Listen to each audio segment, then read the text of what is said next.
You are listening to Ice Cream for Breakfast with your hosts Tara Chase and Kevin Hansen.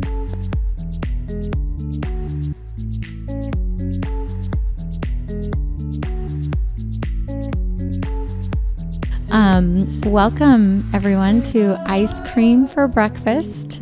I do have something to say that Kevin reminded me of this acronym. Is it an acronym? The ICFB? Yes, I think so. So I just thought we could start off with a fun icebreaker before we introduce our second episode guest tonight.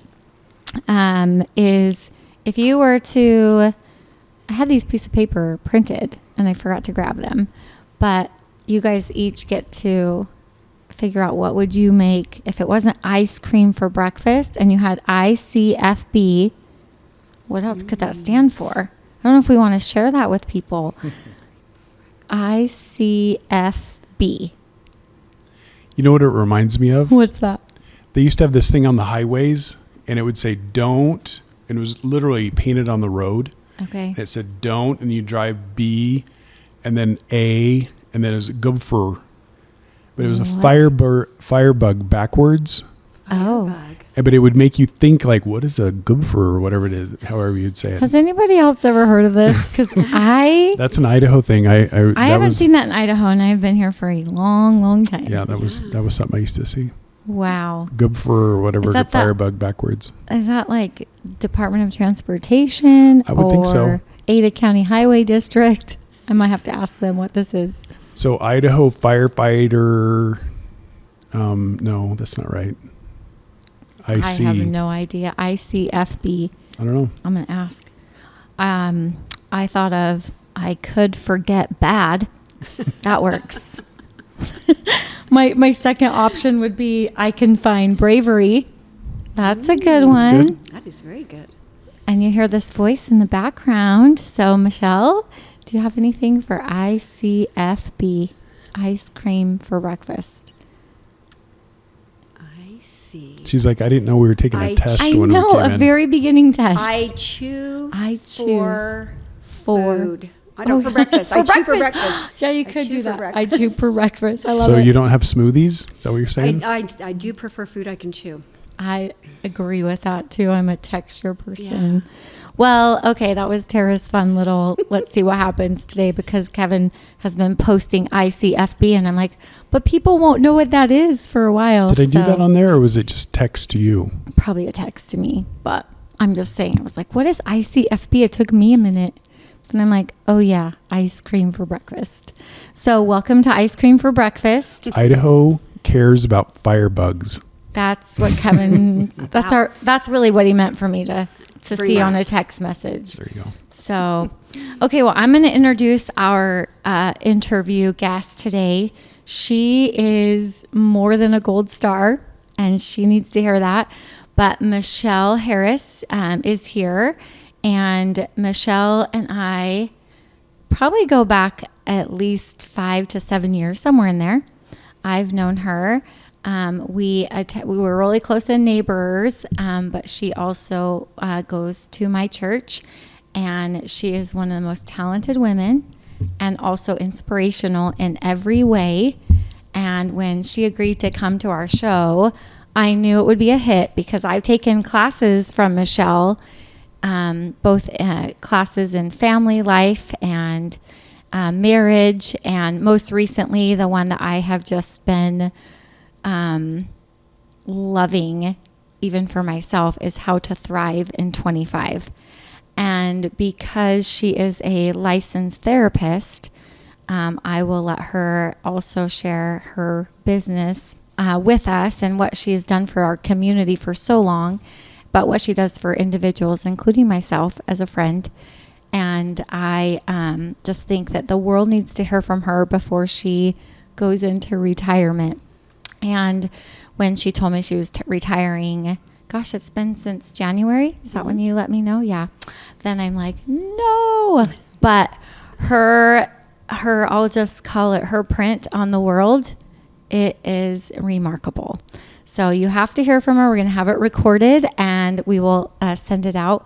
But I think that some of the things that she'll share today will also be helpful for our listeners and including me as well. So, but because we're ice cream gurus here on our show, I'm going to turn it to Kevin with this beautiful green lunch ice bag. So what we decided to do with this show is because it's ice cream for breakfast, which I don't know if you've got into kind of the background of that.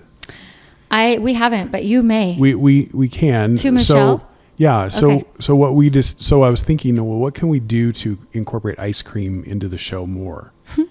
And so we decided to eat a scoop of ice cream Yes. for every show, different Yes. kind of ice cream.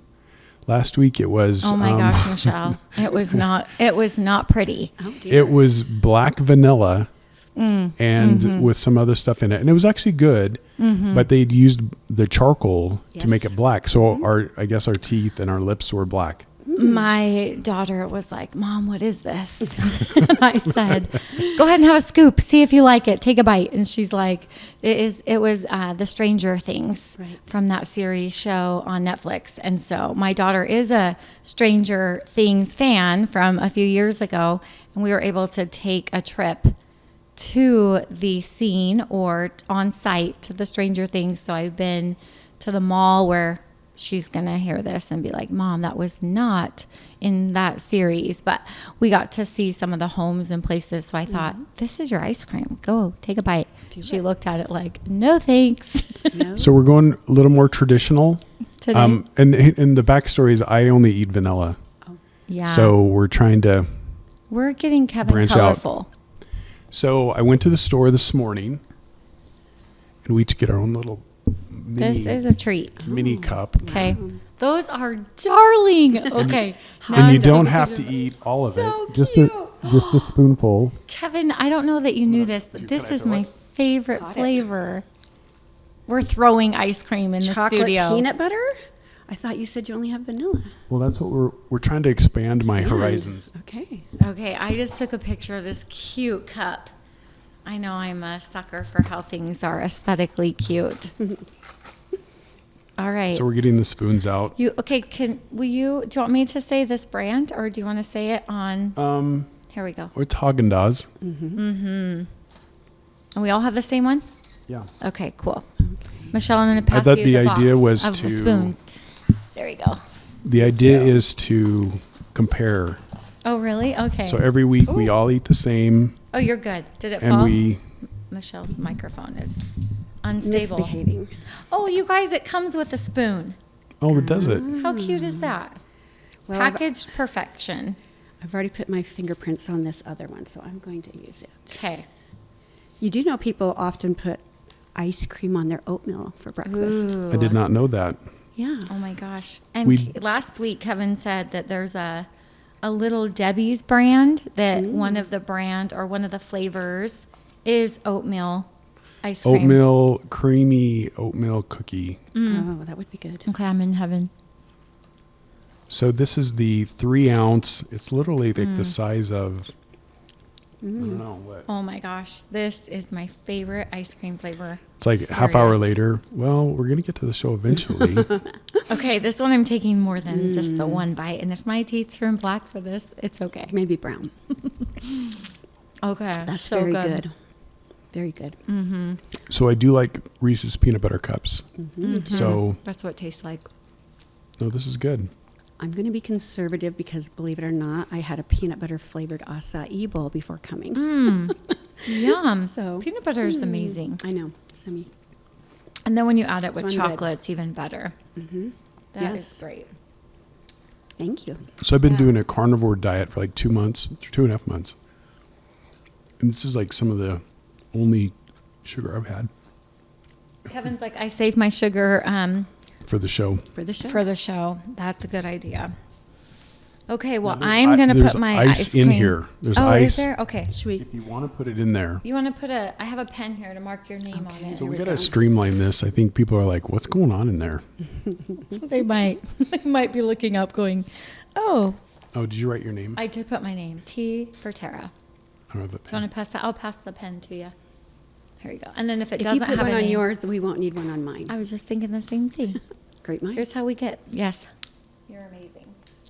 Okay, I'm going to begin with Michele. Will you, after you pass the ice cream cup, will you just our audience, here in Boise, but we are live on a YouTube channel, and we have listeners from all around.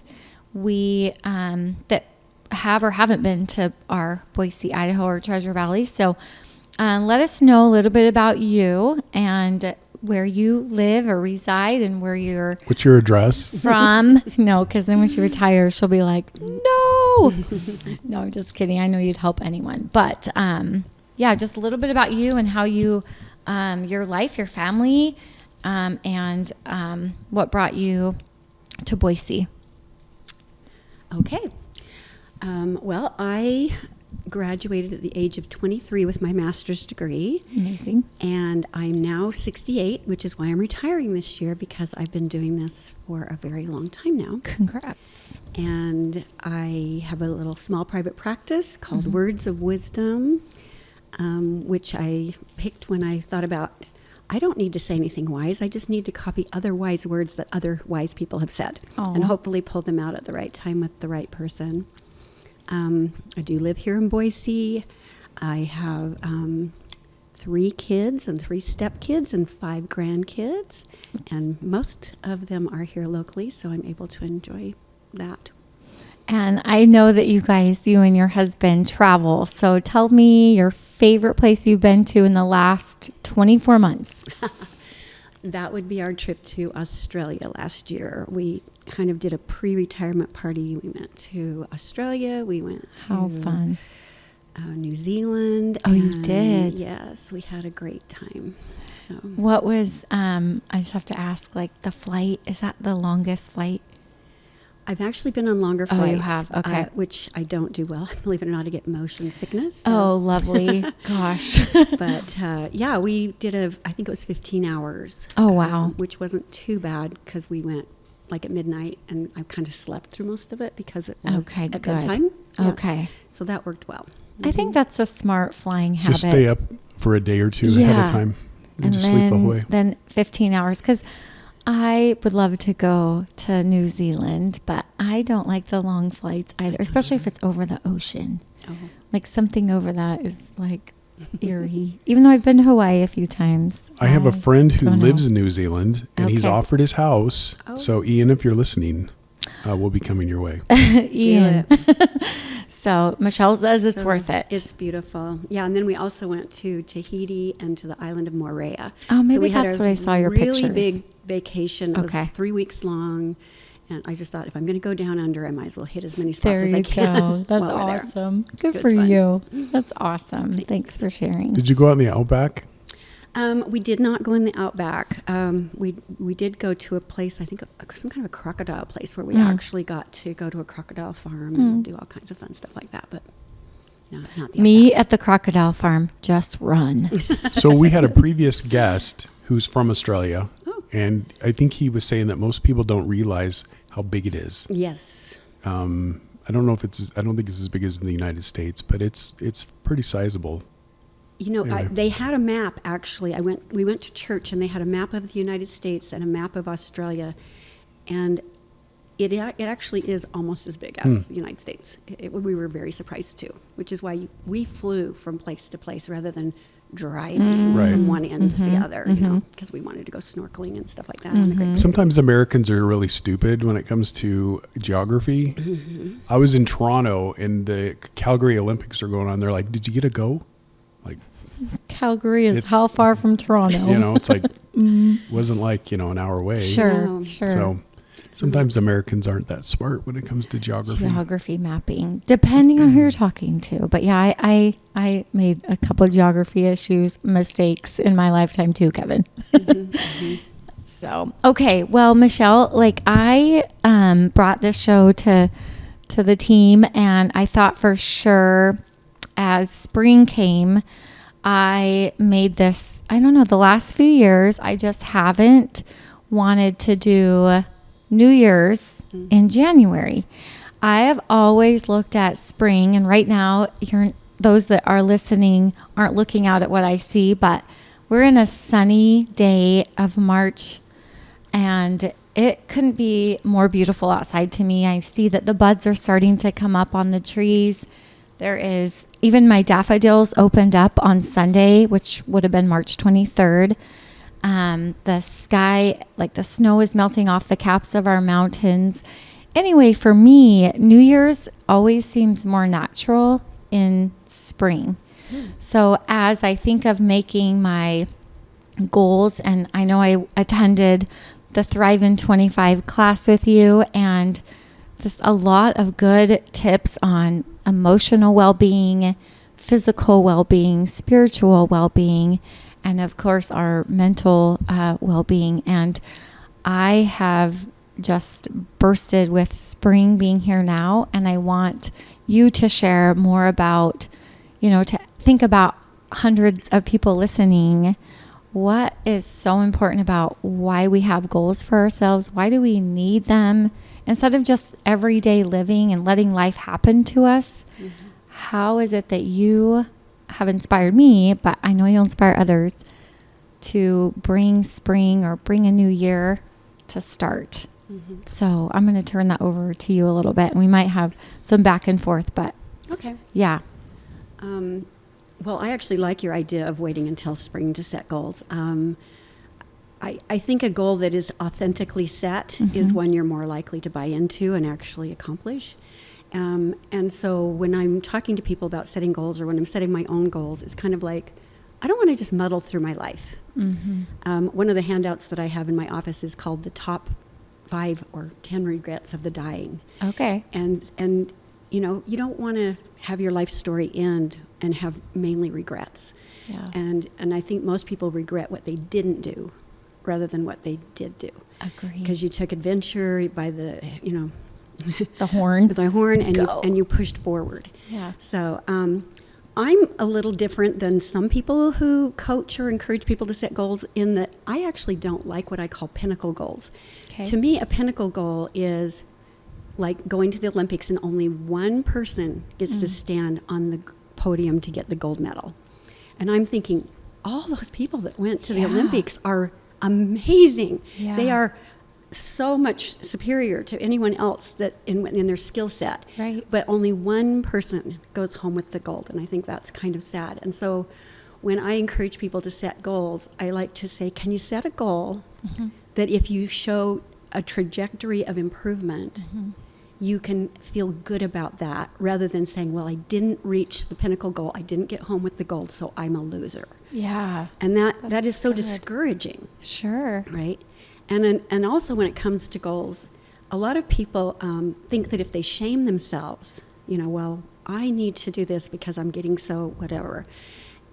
Shame is actually not motivating. It's the opposite of motivating. Shame is depressing. Shame makes you want to go back to bed and get under the covers. Whereas if you can set something that you're like, ideally, I would begin to do this. And just that language of, ideally I would do that, rather than I need to, have to, ought to, should. Someone stop told me. doing that. Yeah. Someone told me that. Yeah.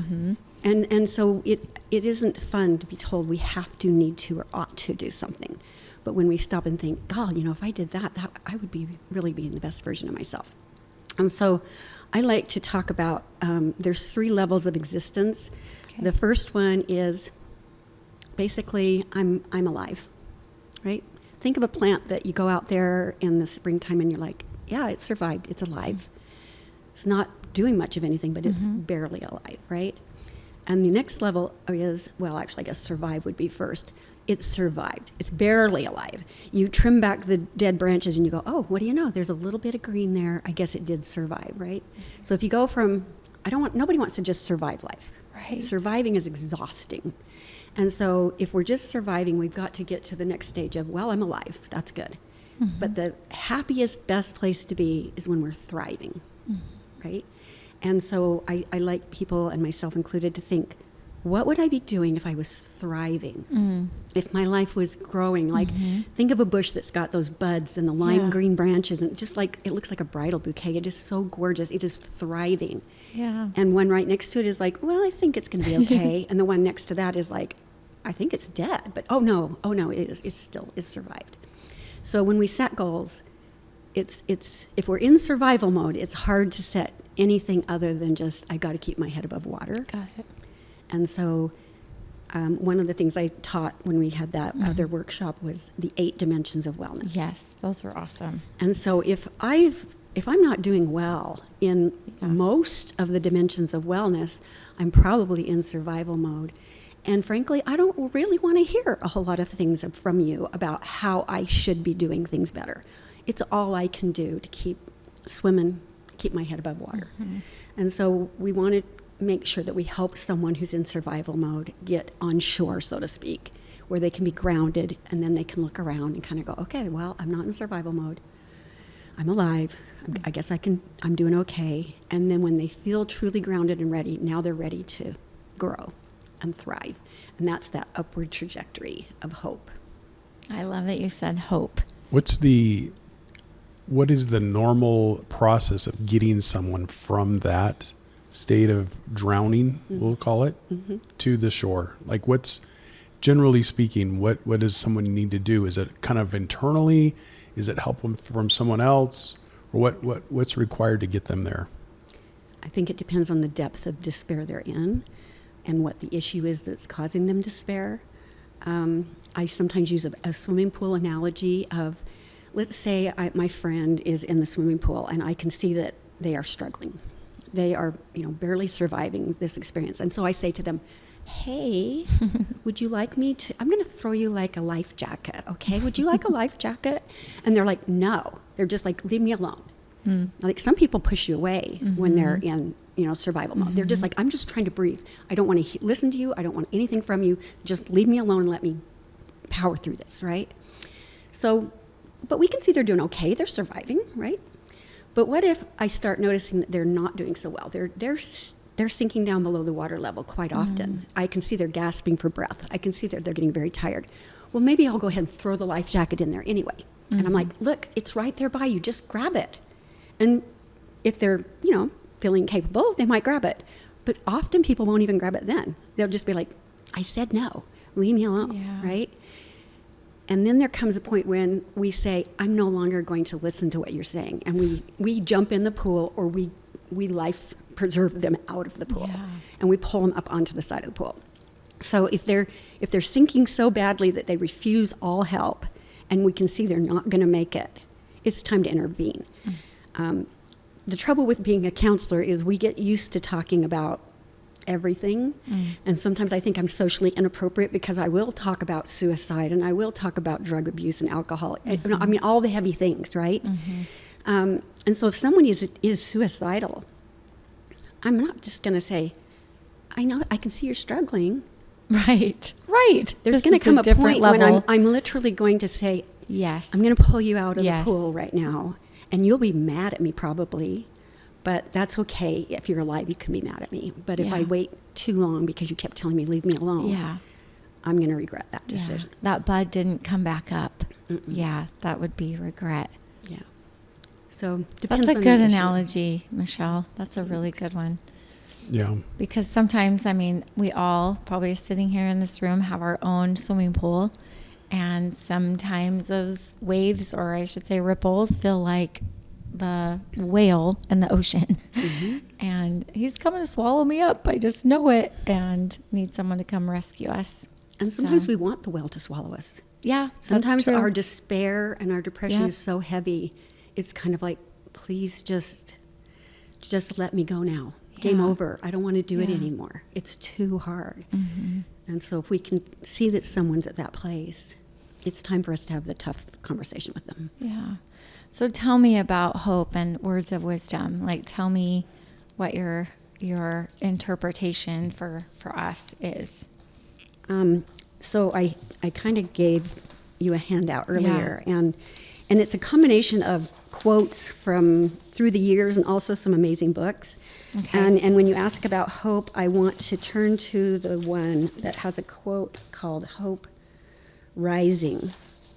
And so this is a book. It's called Hope Rising, How the Science of Hope Can Change Your Life by Casey Gwynn and Chan Hillman. And it says, hope is a science that can change your life. It is more than wishful thinking. It will help you make different choices and set different goals for your life. Hope is the belief that your future can be better than your past and that you have a role in making it better.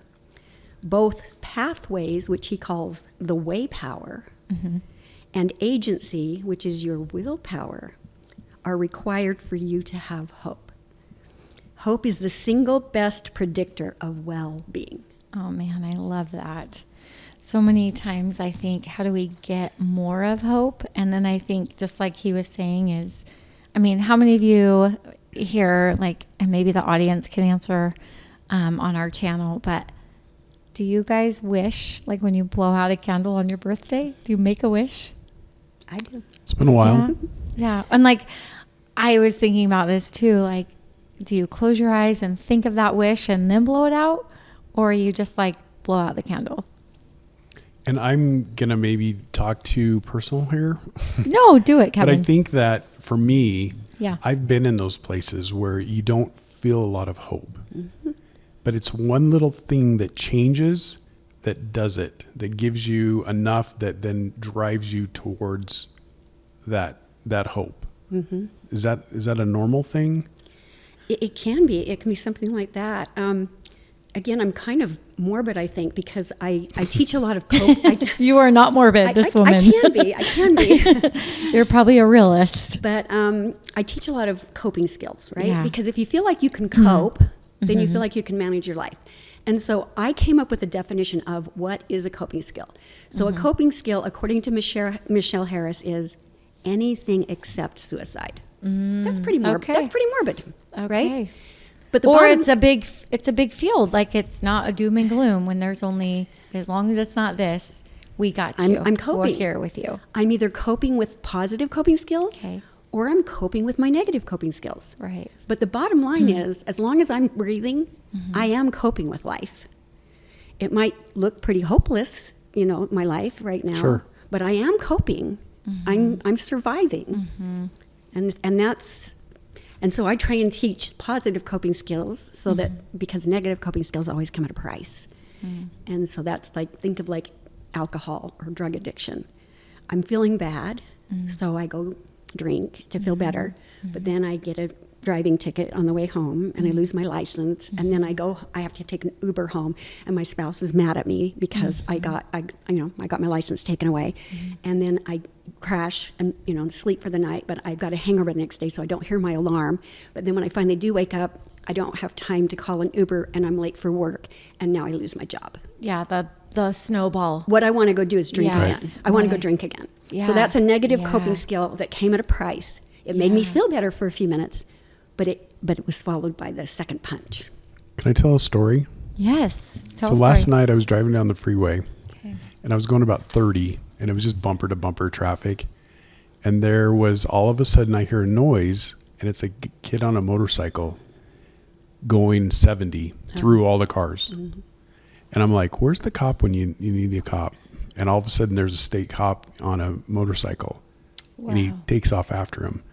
And I was just curious enough that I missed my own exit to follow to see if they got him. And let me just tell you, they did, and it wasn't worth the extra 15 minutes. But anyway, I did look at, he's in jail currently, and I'm like, here's a kid who made a really dumb choice. I'm not saying he was drunk or anything, but, and then it's just, now it's snowballed to that he's in a place where one decision just because he wanted to be cool or whatever.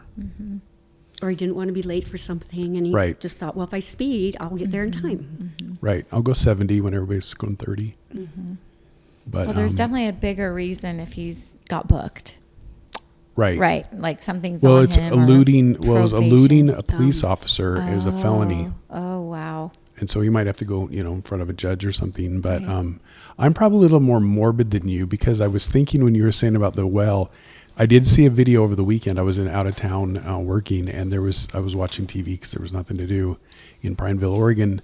But anyway, it was a show about kind of crazy things that happen to people. And there were these two women out on these paddle boards out in the ocean, and somebody just happened to be shooting video, and this sperm whale comes up and gets them.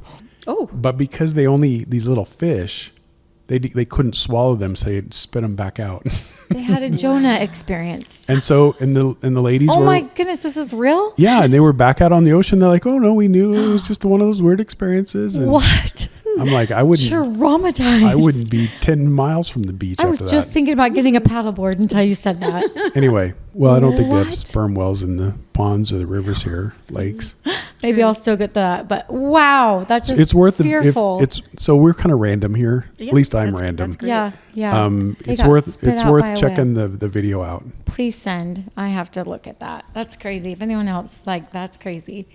well, I grew up watching way. Jaws. Oh, So Yeah. I don't like even that though show. I lived in Ogden, Utah, I could not go even swimming in a lake, because if some fish Oh, or something right. That's accidentally me. touched me, I'd like have a heart attack, because I'm like, it's going to get Yeah, me. It's going it's to eat good. me. What does this bring? Yeah. The second half of Jaws is one of the best movies ever made. Sure. The first half is okay.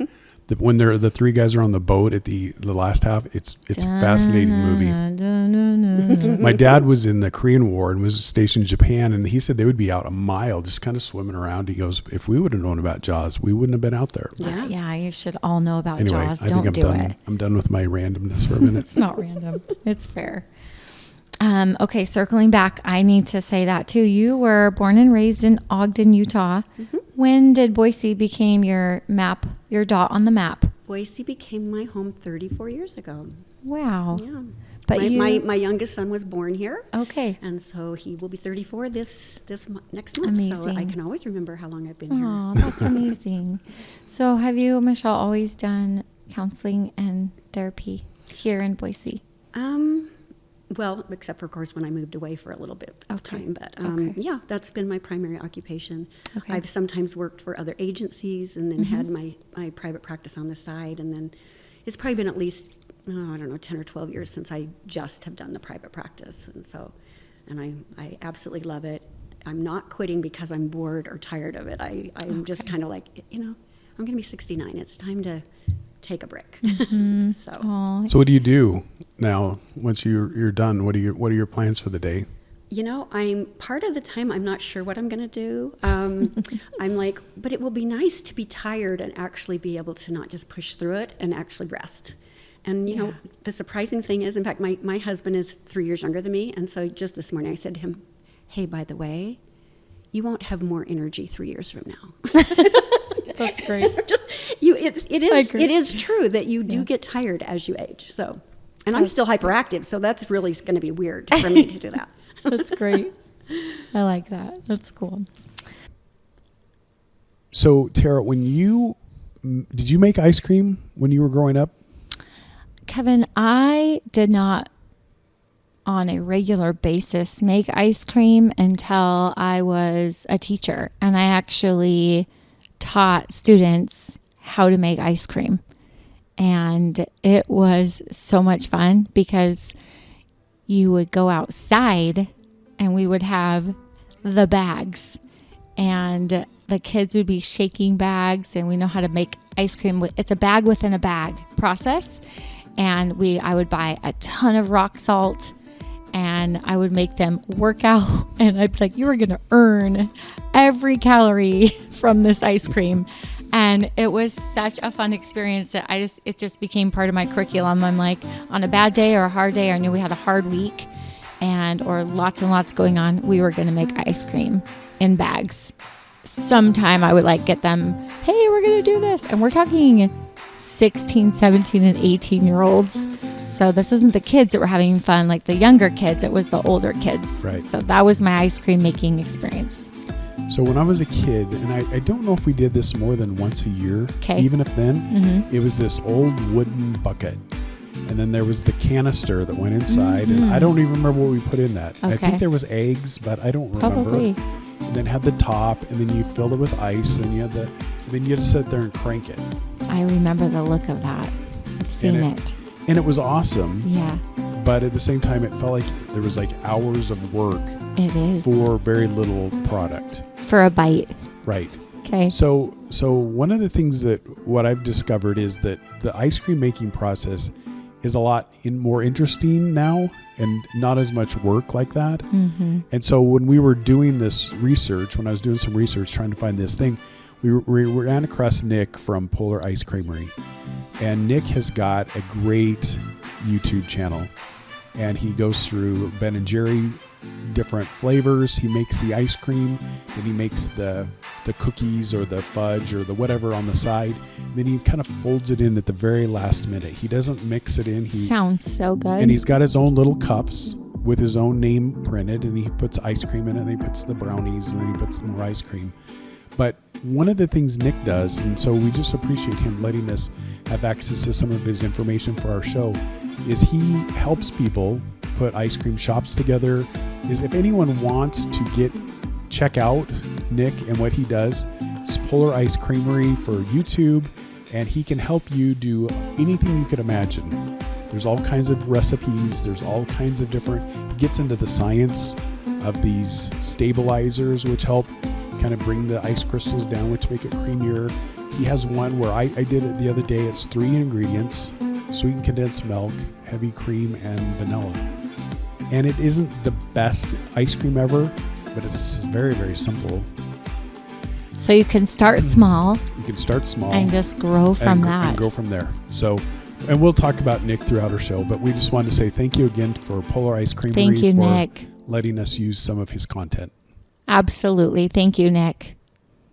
Okay, I am going to bring up, I have these notes in front of me in my book that travels with me. I should say a journal that travels with me, but I literally have a journal that comes to work with me every day. So if something comes to mind, everyone says, do that at night, put a book by your bed. But for me, that is there too. But sometimes in the day, I just have these inspirational thoughts or horrible thoughts or thoughts I just need to put down. So, but I'm going to bring this up because I'm turning back to my page that I was with Michele, and she talked about it earlier, but those 8 dimensions of wellness. Mm-hmm. Can we talk about those tonight? Or sure. I can bring them up because I know that I didn't prep you. I just wanted to interview you. So, right, yeah, go ahead for the and show. read the So 8 dimensions of wellness. I remember this, and at home, this would be huge. So if you want to do this, like I did it, just give yourself this list. Get a piece of paper out and write it out. But Michele had me write down emotional awareness, financial awareness, social awareness, spiritual awareness. Then she had me write occupational awareness, physical awareness, then intellectual awareness, and then environmental awareness. So I wrote these down on paper, just like I am encouraging you guys to do. And then as I scratch my head, then she had me give myself a grade. And, that was a letter grade, which I can relate to based on my whole life or 19 years in education. But I literally struggled with giving myself a grade A to F. And I want you guys to do that too. Like in all these categories, I don't have all the definitions for them, but one of the best ways, and I'll have Michele talk about why are we grading this? What am I doing here?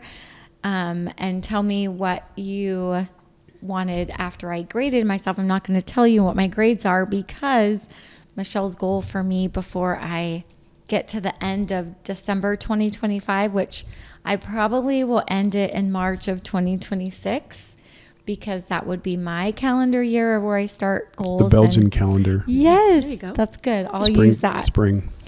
Yes, that's good. It's my ice cream for breakfast calendar. But tell me what you want me to do, anyone to do with those 8 dimensions of wellness and why. Yeah, it's a tool to see how balanced your life is. If you think about, if you had 8 tires on a big old semi truck, let's say, Okay. And one of them blew because it was a flat tire, you would probably be less likely to crash if you still had 7 tires that were properly balanced and had the proper amount of air in them. So we don't want a tire to get so flat that it's just not going to work anymore. And we also don't want to hyperinflate a tire to the point that it explodes, right? Good point. So sometimes people will hyperinflate like exercise or the physicality of themselves. And they're like, I've got to be an A+ person. I've got to work out at the gym for 4 hours. I've got to go X number of miles. I've got to do, and then you look at the other 7 dimensions of wellness, and maybe they've got, you know, D's, E's, F's, whatever. And Go to G. Yeah, and you're get all like, the way there. and they're wondering why they feel so uptight. Balanced, yeah. It's because they aren't balanced.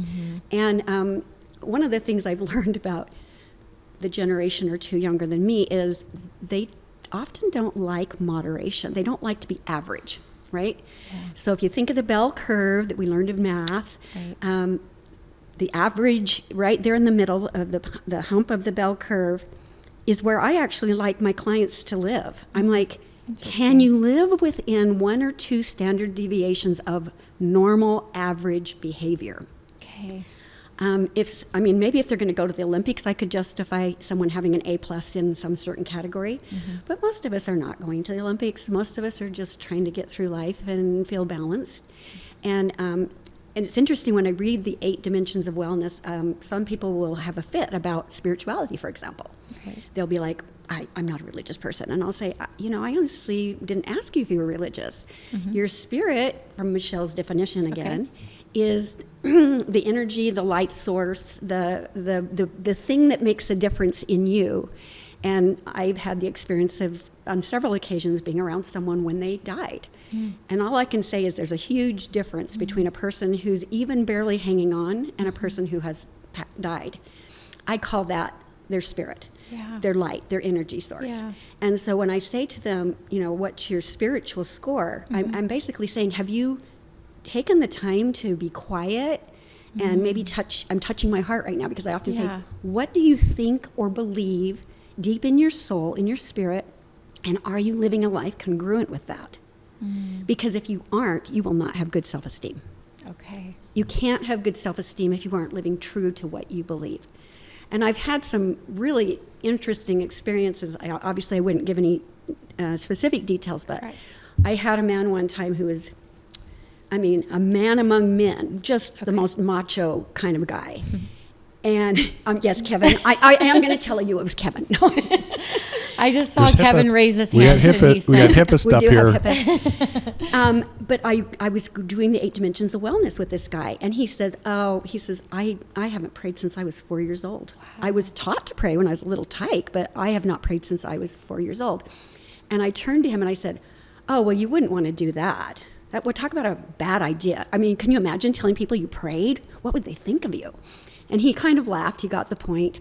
And what was interesting is he came back to see me like a couple of weeks later, and he said, I started to do it. And I was like, do what? Do what? Because I'd forgotten. Sure. And he says, I've been praying every night. And he said, I like it. Oh, and he says, so and I started telling guys at work, because he also worked with men in his job. Yeah. And he says, I started telling people at work that I'm praying. And he says, and you know what else? I told him I'm going to counseling. And he says, you know what happened? All of them are coming up to me now and asking me questions about spirituality and about psychology. Wow. So again, here was a man who didn't think he needed spirituality, had not used it in like 40 years. Right. But when he found that, it brought an extra tire to get him grounded and centered in his life. Right? What a cool story. Like I got goosebumps when you said it, because I'm thinking even being vulnerable around the people that you work with, whether you're a macho man or you're a woman that's macho or whatever, like to be able to just like open up to our peers, outside of even whoever's in our home, that takes a lot of courage. So, and then look at the results, because it's inspiring. Yeah, we need to all be like that better. So I had a very similar exercise I did. You draw a tire or a round circle and you cut it into 8 pieces. And what I was asked to do is to name the 8 most important aspects of my life and name each of those pies of that chart, and then to draw out how fulfilled you felt in that area.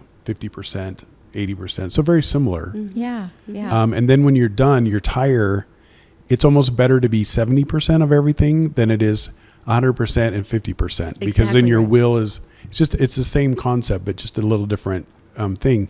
So do you think that those 8 that you had in your list are the most appropriate? I don't know about most appropriate. I frankly stole it from somebody else. And I was just like, this is helpful. No, this is a good tool. But they probably fit all of the parts of your life that really matter. I can't think of another part of our lives. Like environmental, for those of us who live in Boise, Idaho, most of the time environmental is not a big deal for us. Right. We live in a safe world pretty much in Boise, Idaho. COVID was an interesting time, though, for the whole world. Correct. So environmentally, so picture I'm over here, trying to keep my head above water. I'm trying to survive how COVID has impacted me. But the trouble is, it's also impacting my doctor, and it's also impacting, the teachers at my son's school, and it's also it's impacting everybody, literally all around the world. So that's an example of environmentally, we were not at peace. Yeah. Right. Especially right when it first happened. Sure. There was a lot of fear. And question. We just were in question. Yeah. How often do you ask them to go and reevaluate or grade themselves again? And do you want them to see the grade they gave themselves before, just so they're like, oh yeah, I was a B, I think I'm still a B, but to not look at that previous score and then judge themselves again? Yes. That would first of all imply that most of my clients are long-term clients, and many of my clients are brief therapy, except for the ones that specialize in eating disorders.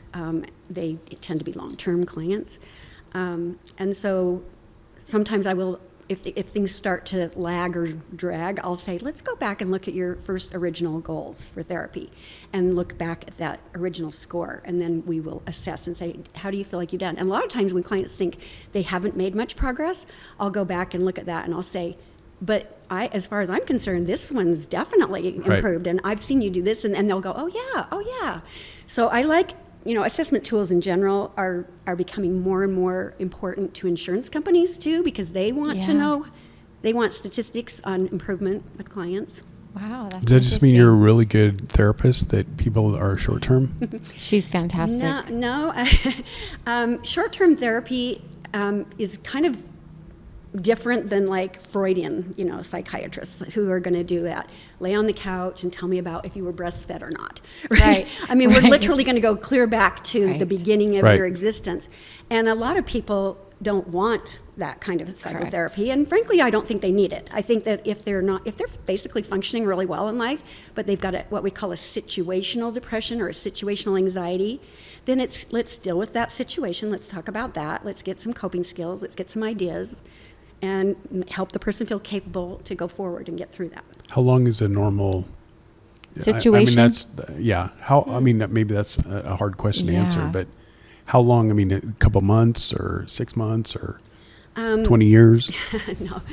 I actually do have some clients who have been coming to me for over 25 years. Wow. And so when they found out I'm retiring this year, they're just like, but you're like part of our family now. Yeah, you are. literally have helped us raise our entire children and everything. Yeah. So it's kind of funny. But I would say the average client who comes in for an issue has about 5 sessions, maybe 6.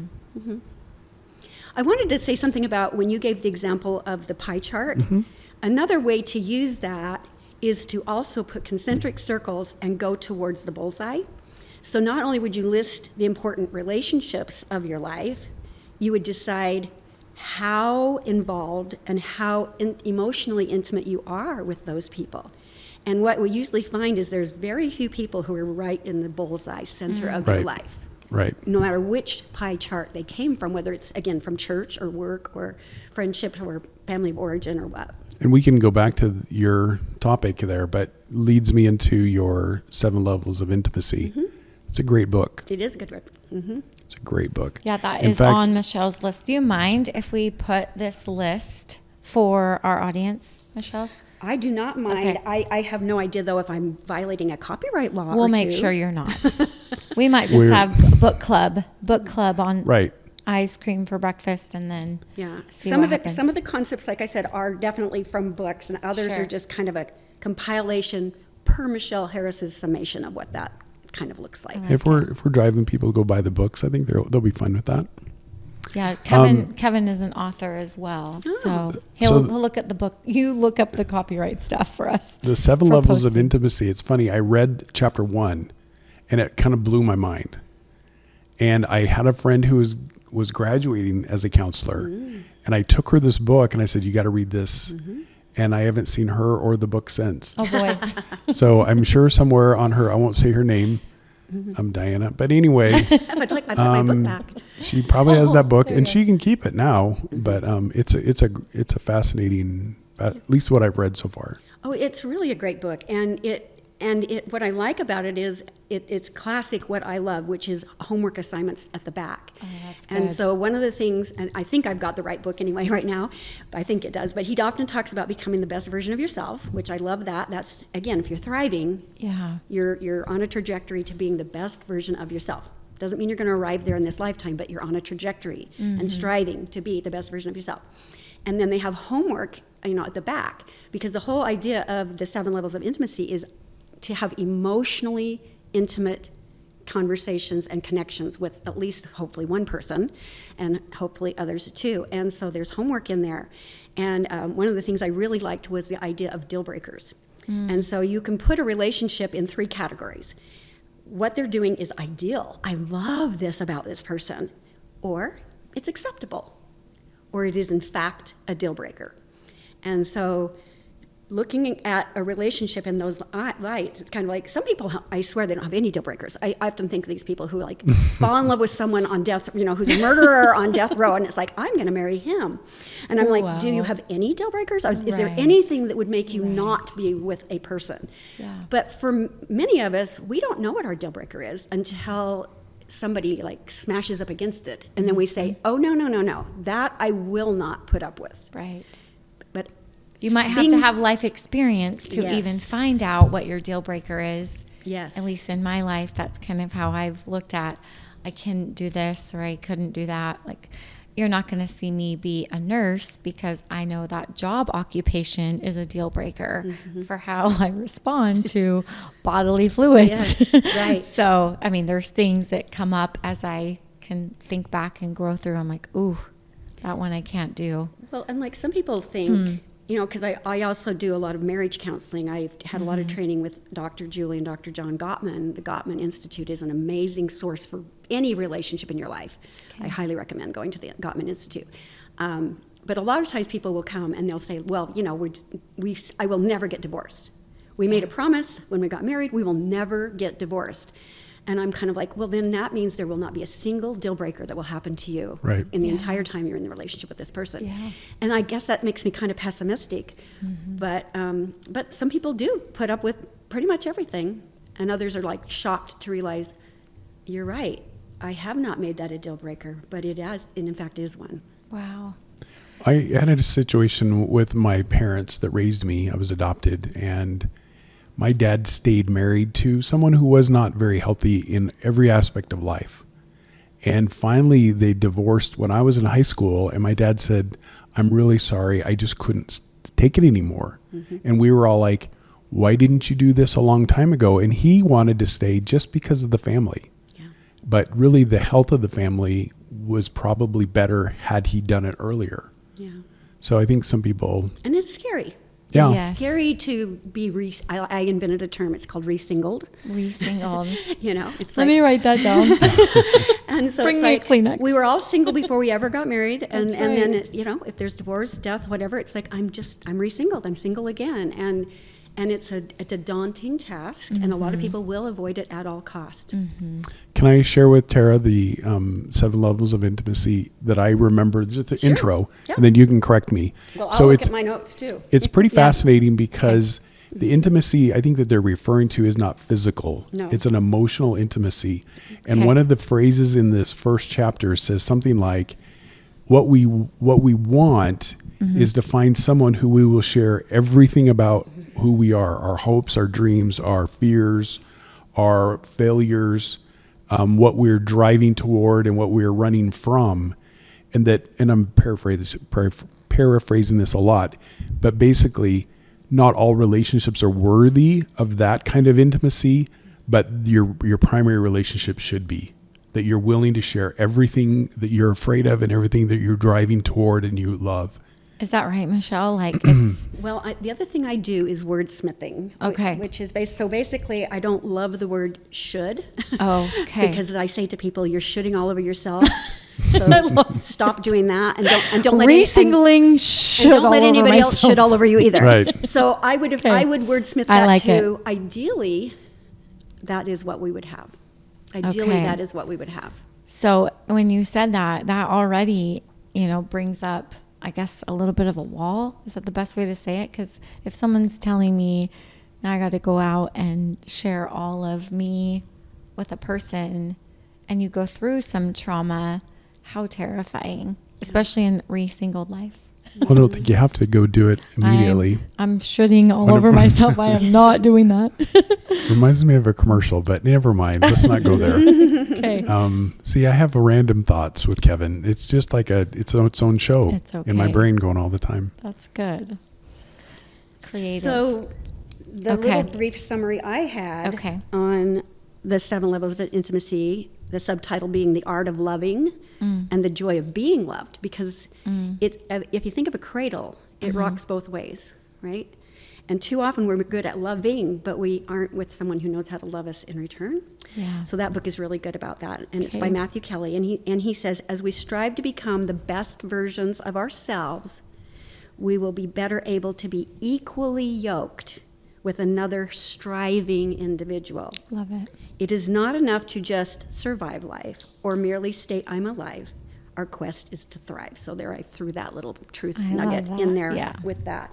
So I love the 7 levels of intimacy, and I love the idea that you'd sit down with yourself and do the homework of saying, okay, who am I, first of all? What do I have to give? And if I'm going to be equally yoked, would I want to be equally yoked to myself in my current state? Right? Yeah, there you go. Because it's To cheating. yourself first. It's cheating for me to want to be equally yoked to someone who's thriving way ahead of me. Yeah. Why would he want to be burdened with me? Yeah, right. And so you want to work on your own. I like to say stuff. Your stuff. Your stuff. Your stuff. Work on your Okay. own stuff. Yeah. And then hopefully you'll be yoked with another individual who's also striving and working on his stuff. That's awesome. That's Thank that's you. a hard place to get to. Yeah. And then figure out what your deal breakers are. Yeah. Yeah, I have 4, but So anyway. would you wait? Oh, We're not gonna talk Would about you them. say that to put that into your, like, to grade yourself? Like, start there. Don't go and try to find somebody that matches what you think you want before you start to evaluate. Hey, I need to be somewhere on the bell curve, and hopefully I'm normal functioning, but I have this to give and that to give. If they're, I don't know. This is where Tara doesn't have that advice, but I think I get what you're trying to say. It's just, where's the caliber of how do you rate yourself before you jump? And the book is helpful with Is that. it? Okay. Like literally, I he's love like, it. happiness could be literally the person at the desk 3 desks over. Mm-hmm. But because you're in a place where you aren't seeing, you've got these blinders Correct. on, you aren't ready to be yoked to that person. Right. Right? And so learning to do that self-assessment and Fair. then figuring what your goals are and going from Find there. your deal breakers. I like your the deal 3 breakers. pools. Satisfactory is okay too, but this one crosses the line. It's acceptable. Acceptable. It's and again, I had a couple one time where he described all kinds of horrible things that his wife was doing, Yeah. and I simply said to him, "Oh, so that's perfectly acceptable to you?" And he looked at me like, "Oh, you don't speak English?"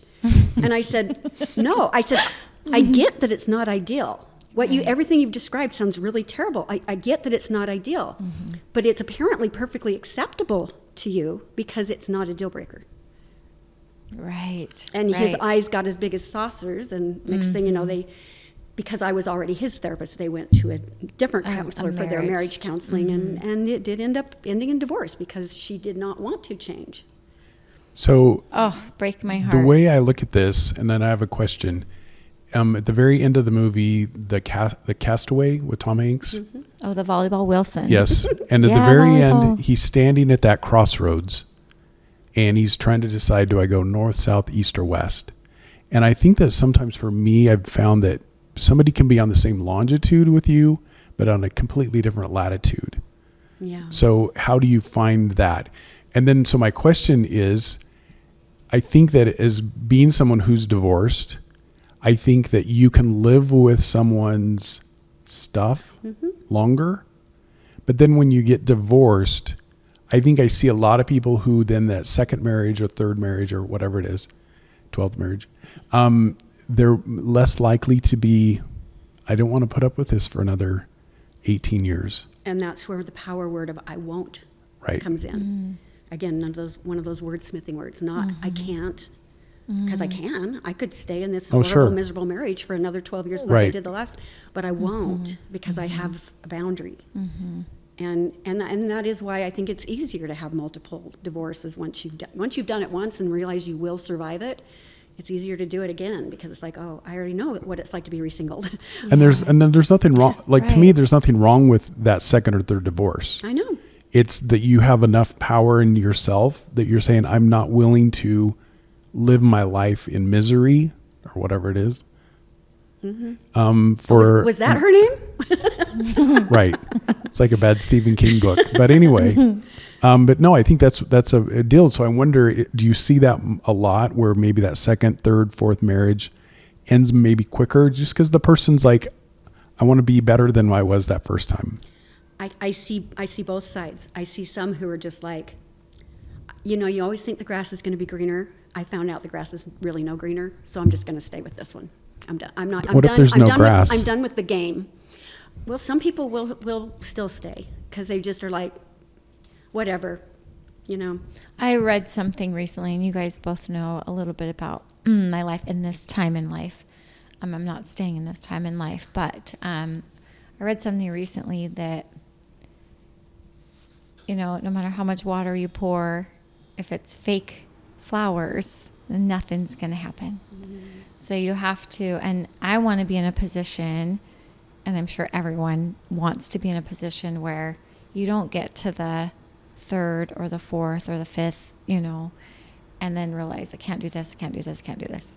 Or I won't do this and I won't do this. Hopefully there's training and tools and awareness and, for lack of better words, not be blinded by those things so that can prevent more heartache and pain right. and suffering, so that you can wear your life jacket and not everyone has to jump in and get you or swallow you up. Like what'd you call that kind of whale? What was the whale? Sperm whale. It was a sperm whale. One with no teeth like that, no big teeth. At least they don't have teeth, but you guys, I wouldn't function. I would need trauma counseling after that. But like we all do, we all probably could say we've been swallowed by a whale, gray whale or sperm whale, or maybe Shamu. But and sometimes I don't think it's our own depression that swallows us. Sometimes it's not anyone else. true. It's our own biological depression Situations. that we just sink, into it, and we don't. And so the analogy I use is if I happen to get swallowed by the well, sometimes I don't care about fighting the well. Sometimes I just want to be in the darkness for a while. But other times I kick the freaking teeth out of the well, and I get back up to going about life. So, but again, anyone who wants good advice on relationships, I'm incredibly biased about the Gottmans.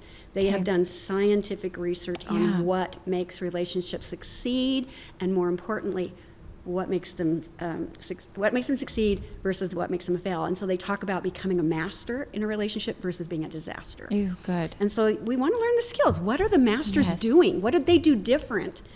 And I've known about the Gottmans for many years, but in the past 20 years, I've actually met with them several times and taken several courses, in person with them, and now I really, really am addicted to the Gottmans. Yeah. And basically, That's I think if you're doing important. any relationship work, if you're going to someone who doesn't understand the Gottmans, find a different therapist. Okay. Can I ask this too? And maybe I'm not saying it right. Like, are the Gottmans the one that record the conversations between a husband and wife, or a spouse and a spouse? Like, they're recording, and then you can go back and watch or hear what was, because I think you might be describing the Love Lab. The Love Lab. That's what I'm thinking of. Yes, I am thinking of the Love Lab. It's an actual room. Living room. In Seattle. Yes, that's in Seattle, right. And they have two-way mirrors everywhere Right. except in the bathroom Okay. and the bedroom. Okay. And they can observe the couple's interactions, and they can predict whether they're going to get divorced Right. within a relatively short period of time, unless they make very significant Changes. Yeah, and I love they're very well known for the 4 horsemen of the apocalypse. Like if these 4 things are happening, Yes. you're probably likely That to is what I'm thinking of. divorce. Okay. But my favorite handout of all time is the antidotes to the 4 horsemen. And guess who Yeah. takes the antidote? Not your partner, You do. Yeah. You take the antidote so that you can quit destroying your own relationships by Yeah. your self-defeating behaviors. And I just love that handout. I love the concept of it. That's incredible. Okay, that's where I was getting, but the Gottmans, it sounds like, everyone, no one's perfect. No. I say we're all famous on this show, but there's not a perfect person. I mean, we know one perfect person that I know that walked the earth, but I know that we all need a little bit of Gottman, and we all need to refresh, what might be wrong in any of our relationships. We're not supposed to be stagnant.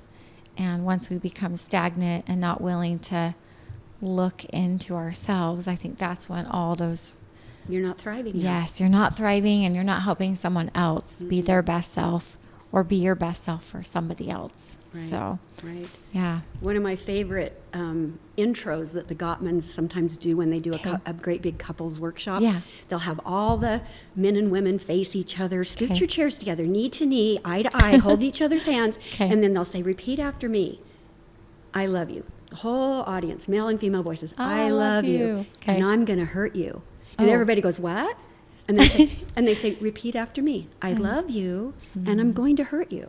So everybody says it, and then they look at them like, why did we pay thousands of dollars to come to this workshop? Say that. And they said, because it's 2 imperfect people living under the same roof, Yeah. I guarantee you're going to hurt each other. The secret is be with someone who doesn't do it intentionally and maliciously. Amen. Amen. Amen. Did I say that Yeah. loud enough? I Amen. don't want to jump around, but something along these lines, but I want to go to another one of your books. Okay. I only know 2 of her books, so I'm going to stick to Go to those the 2. other Okay. The 2 books. The Okay. 7 or Which one is it? the love languages. Oh, the 5 love languages. Mhm. How important is it to know your companion's love language? And not only just to know it, but to do something about it. And let me tell you a story as you guys kind of get into this. I've a couple that I know, and she decided she was going to learn his love language, and his was acts of service. And so she realized every night when they went to bed, he would go get a glass of water and he'd stick it on the nightstand next to him, and he would read and he would have his water. So one night she went and got him some water without him knowing, and she put it on the side of his bed.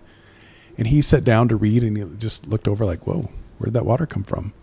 And so he drank it and went to bed and didn't say a word. And it took him like almost 2 weeks before he realized that she was doing this.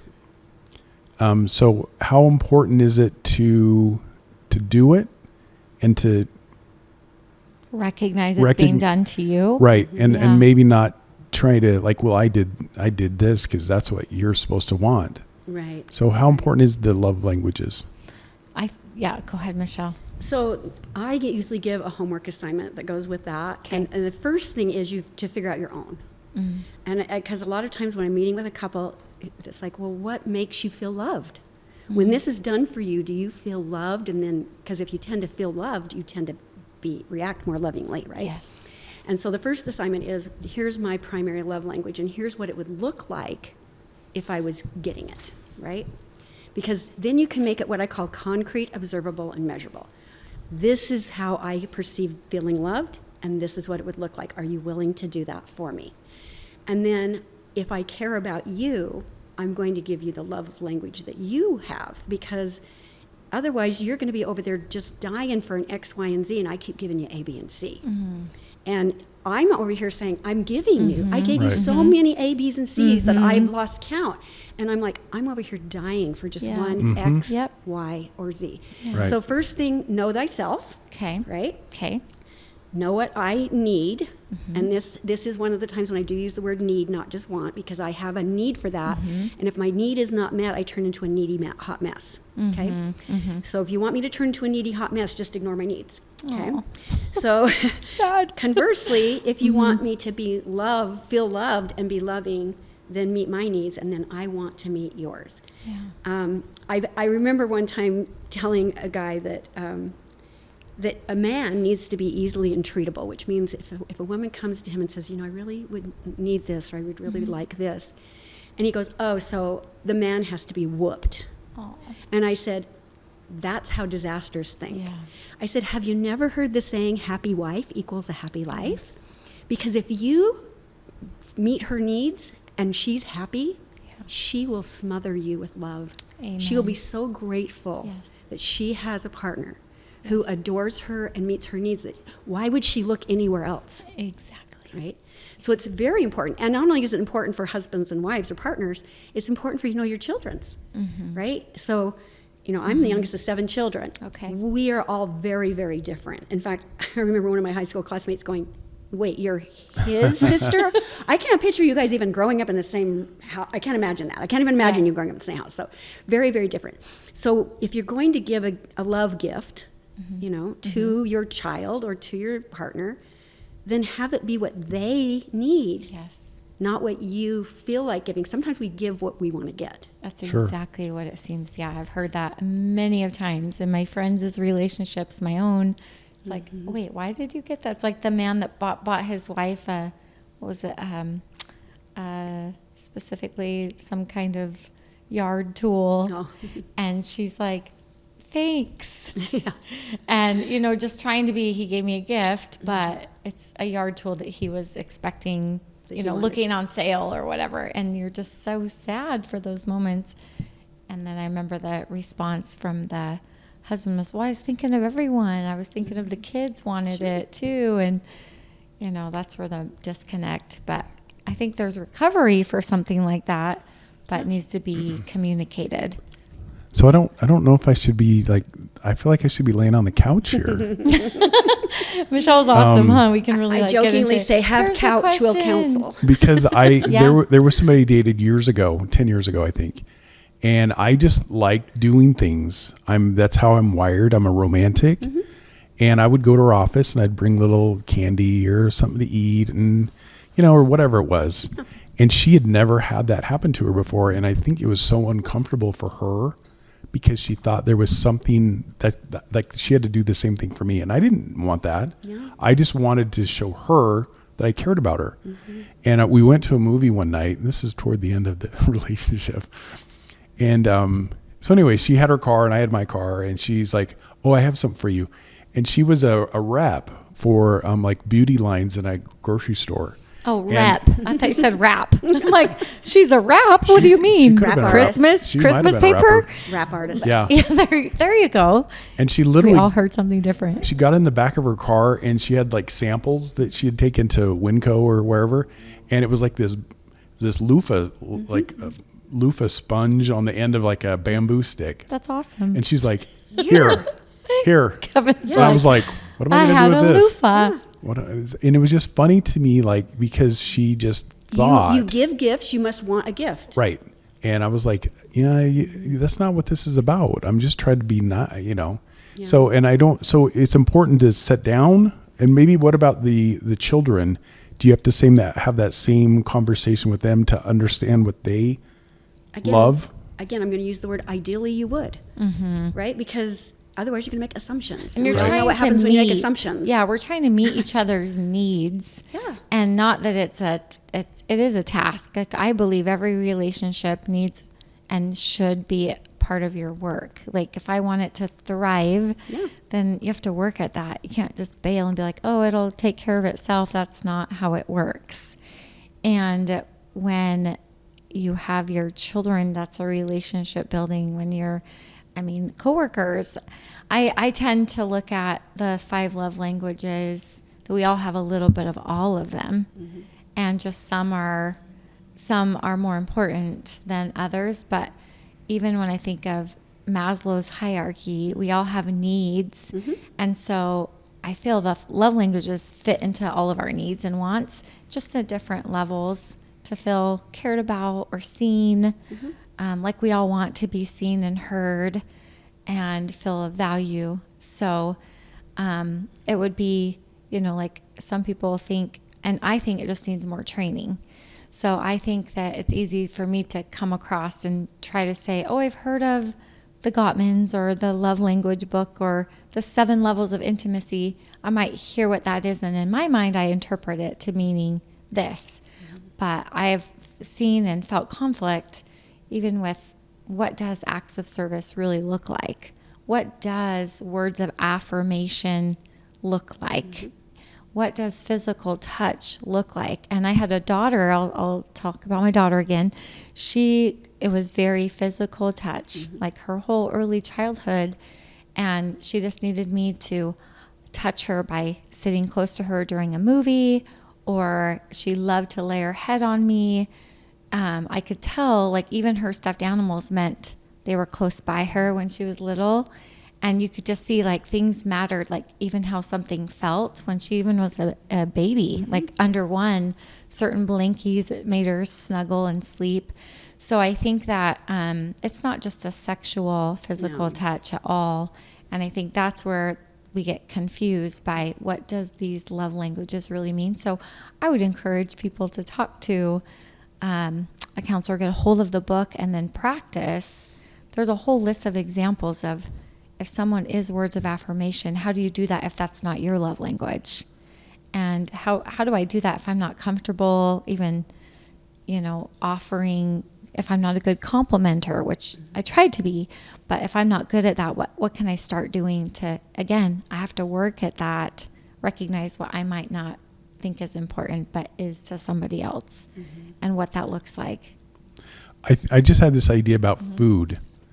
And it's that so you're married, let's say, and we have kids and you make food, and some people are like, I don't like that. And then it's a very physical way, they don't want that. But we don't get that same thing maybe necessarily emotionally. I don't want to feel loved that way. And so you learn how to cook for a group of people, knowing who likes what and who doesn't like stuff. And then when you get divorced, and I hate to keep saying divorced, but I realized Re-singled, Kevin. There's new words when Michele comes to the show, English gets a whole lot more fun. I love it. But I remember going to a store, and I needed to buy a coat. It's a long, crazy story. If you ever want to hear a funny story, I'll tell you about how I end up wearing women's socks. But anyway, I had to go buy something, and I had a date. We were going to a football game, and I had to get a coat. And I realized that I knew exactly my ex-wife, what size she wore, what color she liked. I knew she would like that. I knew she would hate that. And I was like, I'm going to have to learn all this stuff new for someone else, including food. So just had a little epiphany on my own there. Thank you for letting me share. I'm glad you just shared that. I'm glad that you recognize, because you do have to relearn. And with kids, I was bringing back up my daughter, and things have changed.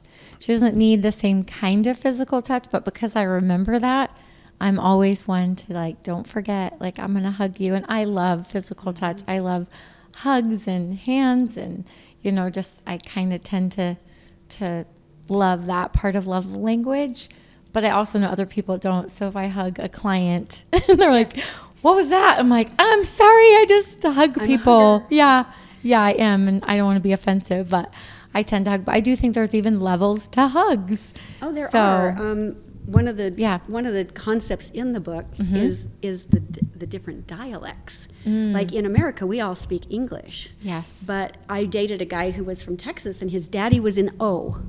What's that mean? I said, your daddy's in O? What's that mean? And he says, yeah, he works out on an O rig. And I said, I don't know what you're saying. And then he wrote it, O-I-L. His dad was in owl. An owl. Now, we both were speaking Yes, English, but with yes. his Texas dialect, I didn't know what he was talking about. Mm-hmm. And you sound different if you're from New York, and you sound different if Right. you're from, whatever, the South. Is it a So- barrette or a barrette? Correct. Or a bar. Is it Carn or Corn? Which is it? Washington Washington. or The Washington? Carn or the Wash? I've just heard Boise? oregano Oh boy, don't instead get of me oregano. Really? Oh, Oregano. in all those little short I thought you were YouTube trying to say videos. something about Oregon there. No, it's oregano. And I'm like, is this an No. AI talking? That Because I've might heard have it been. many, many times now. Wow. And I'm starting to question, Is it how smart I am. Interesting. A spice. Oregano. Well, I think that could be a whole show. Do you pronounce it Boise? Absolutely not. It is Boise or Boise. Boise? And then I have a friend that's like, well, how do you spell noise? And I said, Noise. Well, how come you don't say noisy? Yeah. Well, good one. You got me. So Well, I just learned that we don't call Moscow, Idaho, Moscow, Idaho. we do not. That's right. That's And Russia. I mean, I've lived here for over 35 years now, and they were like, "Don't you dare say it wrong. You've Yeah, lived here it's- for 35 years." In it was Idaho, probably a so vandal. It's Moscow, probably a Idaho. U of I girl. Yeah, I learned. So, They're a little. We love the temperamental vandals, up and we there. lived in Moscow, Idaho. Yep. I learned. I just Yeah. learned. So. See, so all of this takes work. All of it takes work. Our So- life is supposed to thrive with work.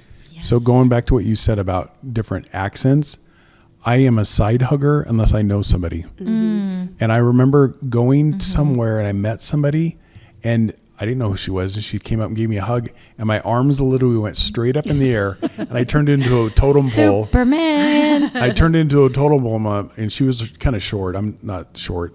And I was like, what is she doing down there? She's just like, and Kevin, she's just hugging you. It's no big deal. I'll have to tell you her name when we're done. You'll know who I'm Okay. talking about. But anyway, We all have our different dialects. That's Yeah. right. Yeah, I'm glad you said that. That's I would important. say a good summary on relationship work is don't cheat.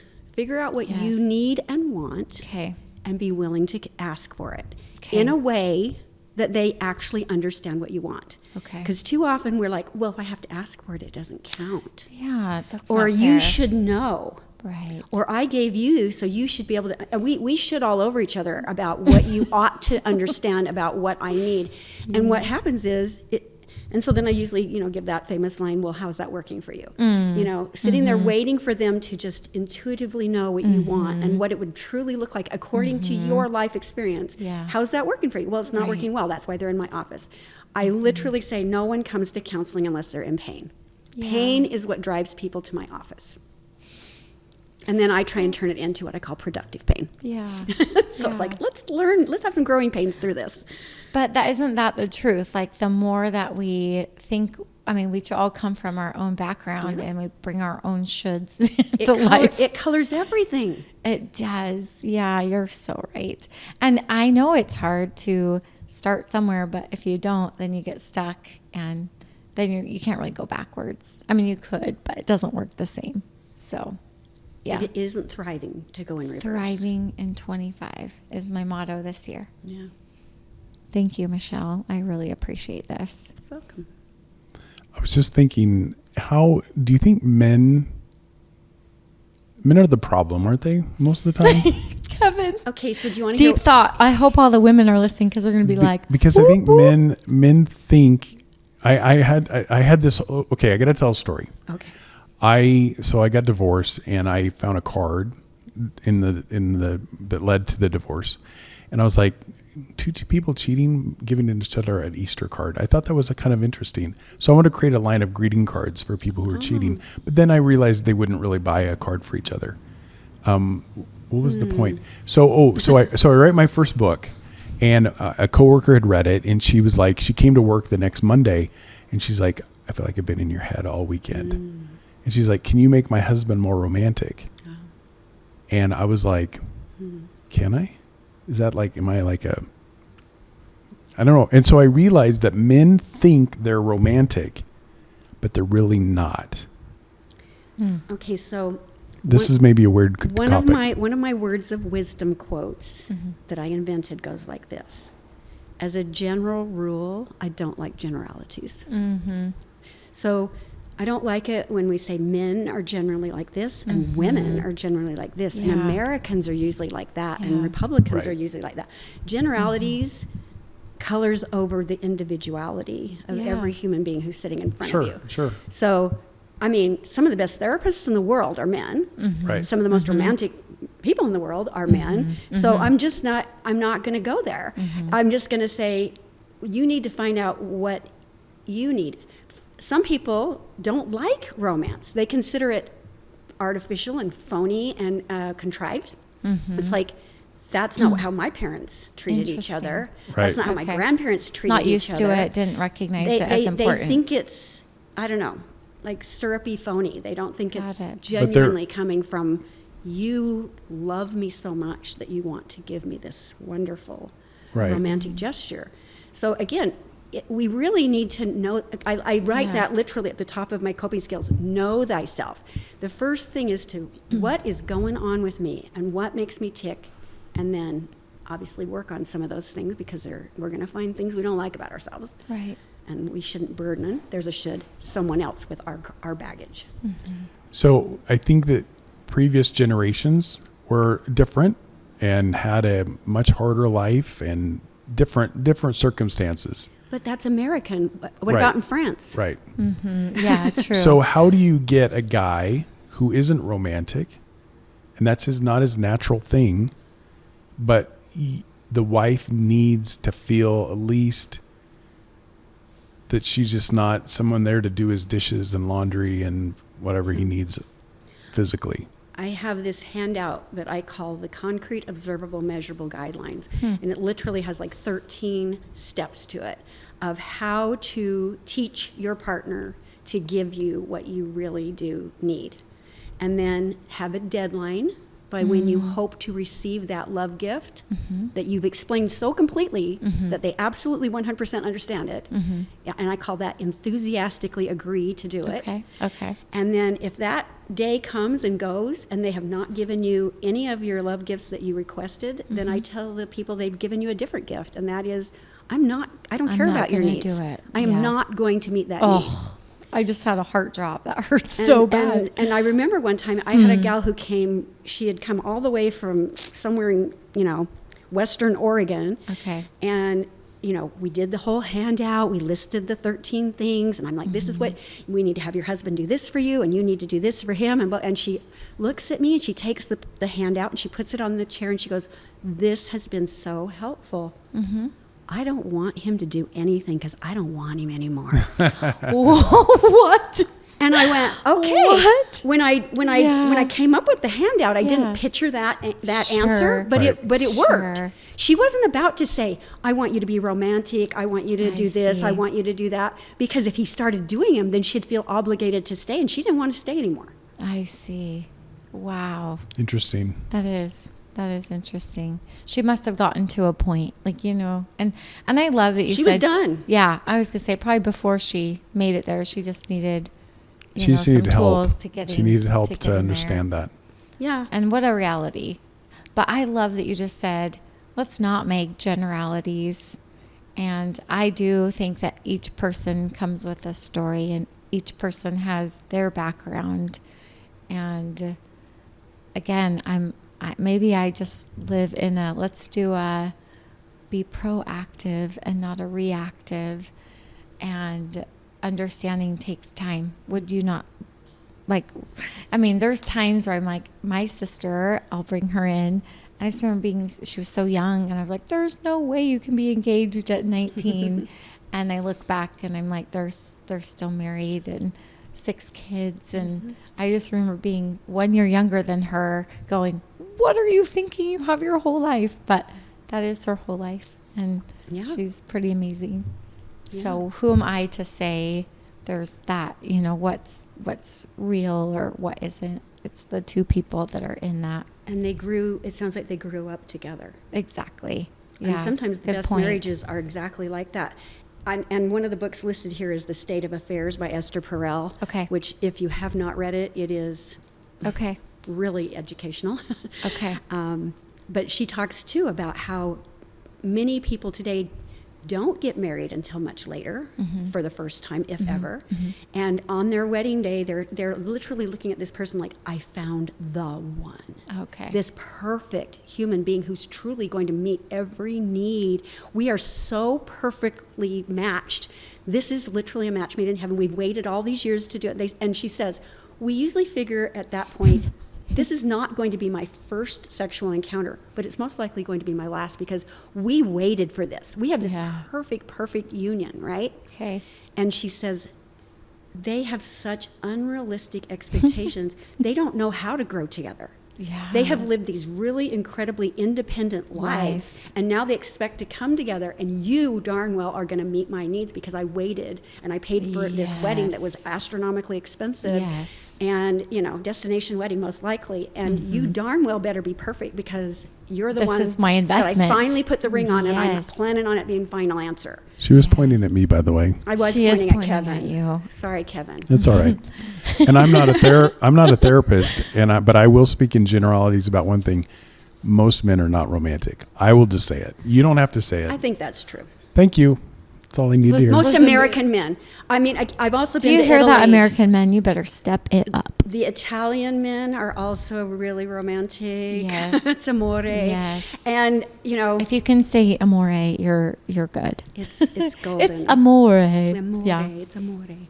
So, so when again I start amore. making generalities, I'm like, well, what am I basing that on? Am I basing that on Boise, Idaho, white people? Am I basing that on Americans? Am I basing that on my generation? Where is that statistic that I'm supposedly pulling from coming from? Because if we look at the whole world of humanity, which is what the state of affairs does, it's literally a global assessment on the state of unions and the state of affairs. And what's the level of romance too? Like for me, I'm like humor and be silly. Like to me, that would be romantic. And then maybe for somebody else, it has to be 6 dozen roses. But I'm like, okay, there's levels, like you said, the dialect. Do you want a rom-com or do you Yes. want 50 Shades of Grey? Oh yeah, definitely a different. So romance can look. She didn't answer that question, by the way. She didn't have to. It's not a therapy moment. but those are different right. answers, right? That is a very different Meg answer. Ryan Yes. in a rom-com Yes. with Tom Hanks Reese is going to Witherspoon be and Tom so Hanks. sweet, and we're going to laugh, and we want our hearts are like, oh, please end up together, And, The Tara Chase kind of and romance. 50 Shades of Grey is, yeah. slamming against the wall, and it's hot and passionate. And many people Yeah. think if it's not that, it is not worth investing in. Right.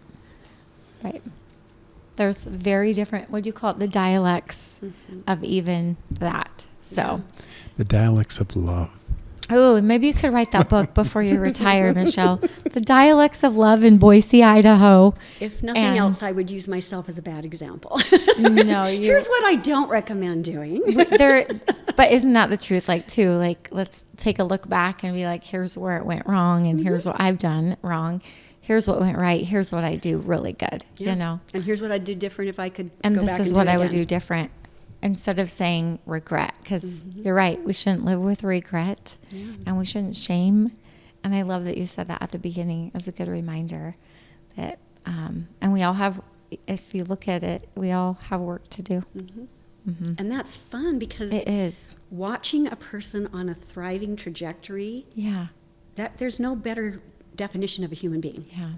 I love watching that happen with a client. It's just like, oh Yeah. my gosh, this is so fun. I'm so excited.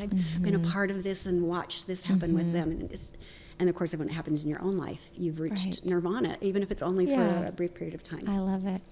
Yeah. Thank you so much. Okay. Well, I think I've been thrived. Wrap it up. I've like gotten the water. I appreciate this. I hope that our listeners will do a self-check, check out some of Michele's recommendations for books and articles. And we're excited to hear if you guys come up with any to add to what we have talked about today. And don't forget chocolate peanut butter ice cream. Not only is it a gift, a love language, I'm going to just call it the ice cream for breakfast love language. Yeah. Try it out. Thanks for coming in. Thanks for having me. It's We been enjoyed fun. Loved it. Thank you so much. You're welcome. Thanks. Okay, that wraps up our spring. Well, I guess we should say our date. Oh. Today is March March the 25th, I believe. Our second episode conclusion. Thanks for listening.